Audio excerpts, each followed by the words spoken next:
let's talk about the consequences of fame. You made me famous. Keep it straight. You made me famous. I didn't do that. All I did was post some things on Facebook. The Facebook I took all my friends off of. Yeah, by the way, I took off like 1,000 people. And made sure I didn't know anybody so that I could do this. Because I thought I could have this separate from my life. And the reason I didn't pick up a camera during the first 3 months of this was because I couldn't afford one. Okay, so if I was just some famous boy, why didn't I speak sooner? Right. Okay. I mean, I could have fizzled within the first month, the first week, the first day. I don't know. Right. So I would put that as quickly as possible and do that. This is real. So, okay, let's talk about fame because you forced it upon me and the consequences of it. First of all, it's not for everybody. You have to have a certain constitution and a certain temperament, and it just doesn't work for everybody.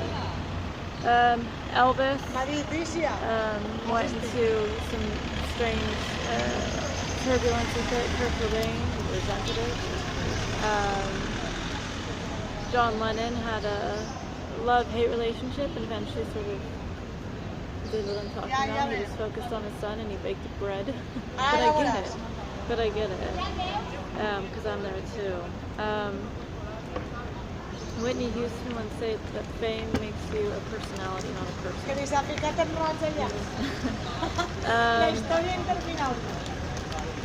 Amy Winehouse went into her tailspin. She eventually led to her death. Okay, so there are people that are famous for being reclusive from the camera and respecting their anonymity. You brought up J.K. Rowling. She does it. Dido, Katie McCann, the singer from Portishead. Okay. Now, where does it, you said that I craved fame, and then you said I had a perfect childhood. This also doesn't add up.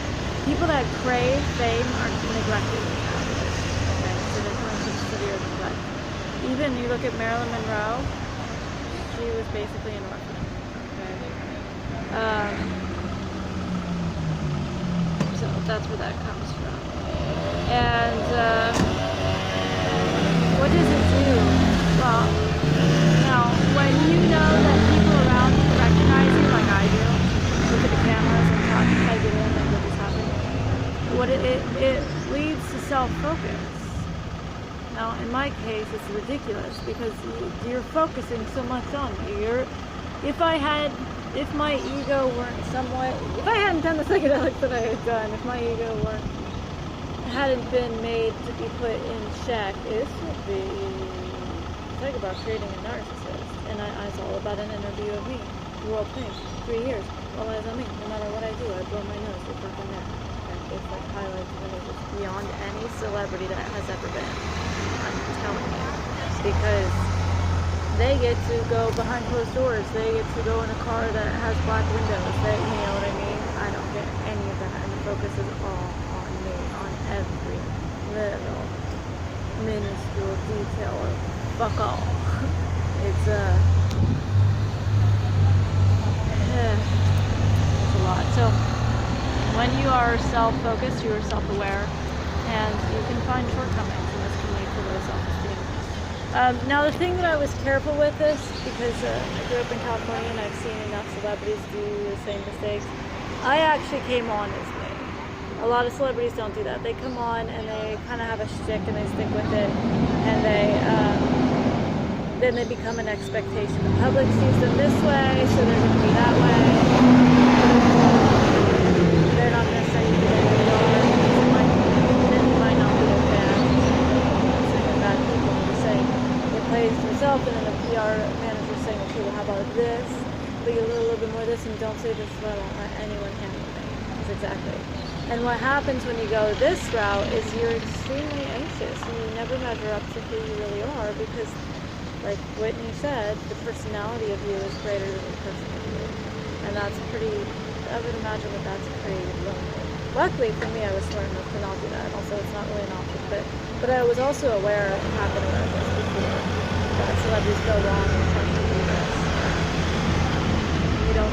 avoid a celebritydom because they aren't them, and then they feel like an asshole for complaining, which they still do anyway, but because how can you complain? You have fame, you have money, everybody knows you, you get this in and out, and yet they feel so lonely. So they compare themselves from themselves to their ideal self, their persona. And now they've created a monster. Luckily for me, I avoided that part, which is great.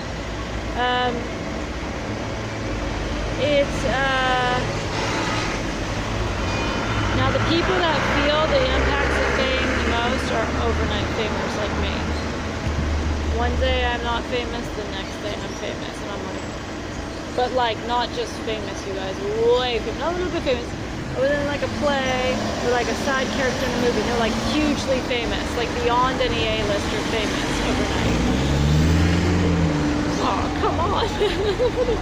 I'm like, you don't understand how happy I was to be anonymous, and now you're forcing us and going, well, you always wanted to deal. No, I didn't. That's why I sit here and think, what the fuck, okay? So it leads to, like, if you look at Whitney Houston, substance abuse, mistrust, dysfunctional trying to adhere to fame, and death. Okay, Judy Garland, Michael Jackson.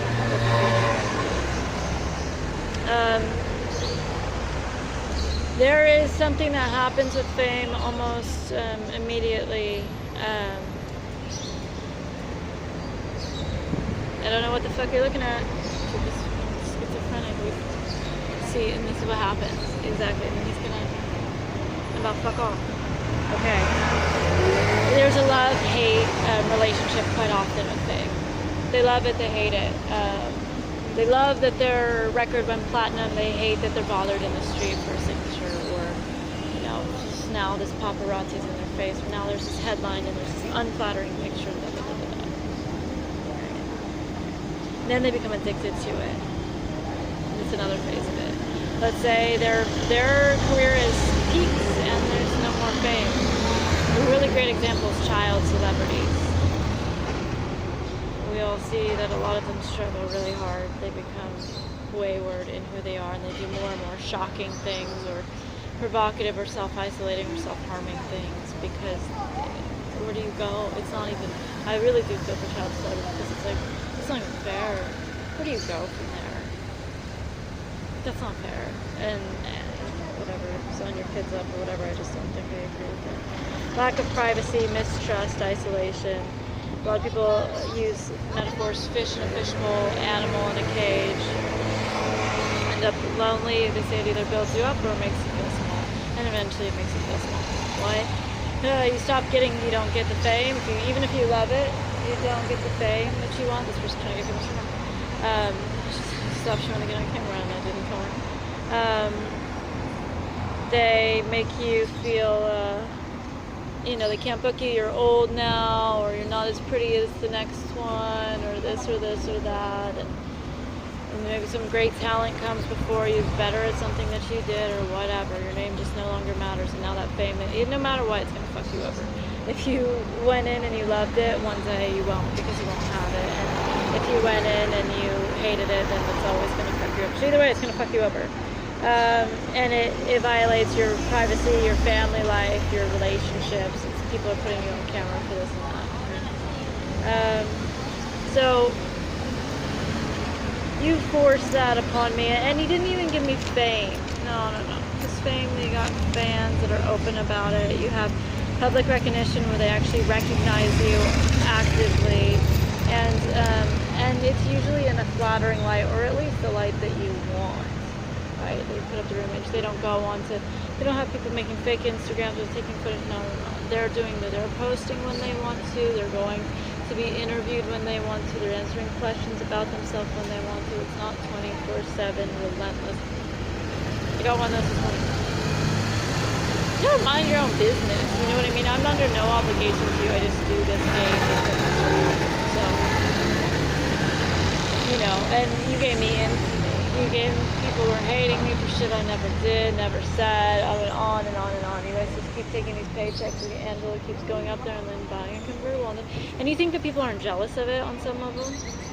Some people understand that I'm going through hell, and others are still jealous. You see, what, Nancy doing plugs for her book or something?